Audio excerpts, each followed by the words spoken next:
So hi everyone, I am Jorel Olina Balmes from SC11 San Narciso. So now, on this video, I will memorize the philosophy of education, mission, vision, and core values of Grace Mission College.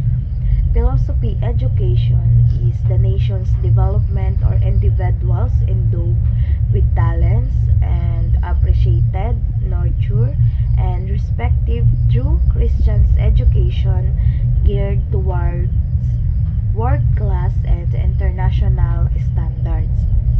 So, mission offer relevant, affordable programs with high quality education responsive to the needs of the industries and the communities that will develop well-rounded and competent graduates imbued with Christian's values. Visions, an outstanding institution of learning within the region in the areas of instruction, research, and community service imbued with the Christian's spirits. So the core values of Grace Mission College is about the word successful.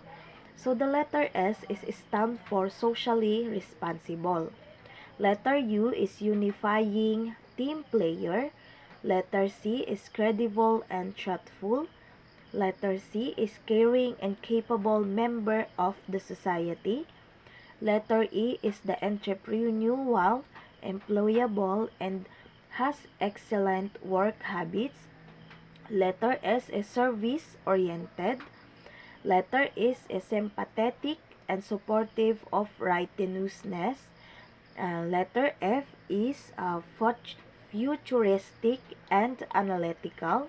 And the letter U is unwavering commitment to serve God through others. And last, the letter is as level-headed leader. So that's all, and thank you very much.